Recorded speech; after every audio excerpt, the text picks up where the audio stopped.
ഒരുപാട് കാര്യങ്ങൾ ചെയ്യാനുണ്ട്. ഓക്കെ. അപ്പോൾ ഒരു ലേഡി എന്നുള്ള ഒരു നിലയ്ക്ക് ബിസിനസ് ചെയ്യുമ്പോൾ നമ്മളെ ഡൗട്ട് ചെയ്തിരുന്ന ആളുകൾ കുറേ ഉണ്ടായിരുന്നോ? ഓ അല്ല, ലേഡി എന്ന നിലയ്ക്ക് നമ്മളുടെ മനസ്സിലാണ് ആ കോൺഫിഡൻസ് വേണ്ടത്. അല്ലാണ്ട് ലേഡീസ് എന്നുള്ള നിലയ്ക്ക് എൻ്റെ ഫുഡ് ഇൻഡസ്ട്രിയിൽ ഏറ്റവും നല്ലത് ലേഡീസാണ്. അതിൽ പിന്നെ പ്രത്യേകിച്ച് എനിക്കൊരു കുഴപ്പം വന്നിട്ടില്ല സത്യത്തിൽ. ഇത് ലേഡീസ് ആയതുകൊണ്ട് മാത്രമാണ് ഞാൻ ഇത്ര മാത്രം എത്തിയെന്നാണ് എനിക്ക് തോന്നിയിട്ടുള്ളത്. അതിൽ ഞാനൊരു ഭാഗ്യവതിയാണ്. അപ്പോൾ ബിസിനസ് എന്നുള്ളത് എല്ലാവർക്കും പറ്റുമെന്നുള്ളത് 100% പറ്റും. നമുക്ക് കഴിവുകൾ എല്ലാ സ്ഥലത്തും ദൈവം തരില്ല.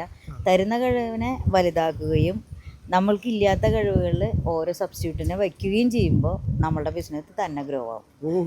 നമ്മൾ എവിടെ നിൽക്കണമെന്നും എങ്ങനെ ആവണമെന്നും നമുക്ക് ഒരു വലിയൊരു ഗോള് നമ്മൾ സെറ്റ് ചെയ്തിട്ട് വേണം നമുക്കത് ആക്കാൻ. പിന്നെ ഓരോ വർഷത്തിലും ഗോളുകൾക്ക് വ്യത്യാസം ഉണ്ടാവും. ഈ വർഷം ഇത്ര അച്ചീവ് ചെയ്തെന്ന് നമ്മൾ അറിയിക്കുകയും നമ്മളെ അറിയിക്കുക വേണ്ട, അല്ലാണ്ട് മറ്റുള്ളവരെ അറിയിക്കണ്ട. അതിൽ നാണം വിചാരിക്കുക ഒന്നും വേണ്ട ആവശ്യമില്ല. നമ്മളുടെ ഓഫീസിൽ ഭംഗിയായിട്ട് എഴുതി വയ്ക്കുക, നമ്മൾ പോണ സ്ഥലത്ത് പറയുക. ഒരിക്കലും നമ്മൾ അതിൽ തോൽക്കില്ല എന്ന് കോൺഫിഡൻസോടുകൂടി.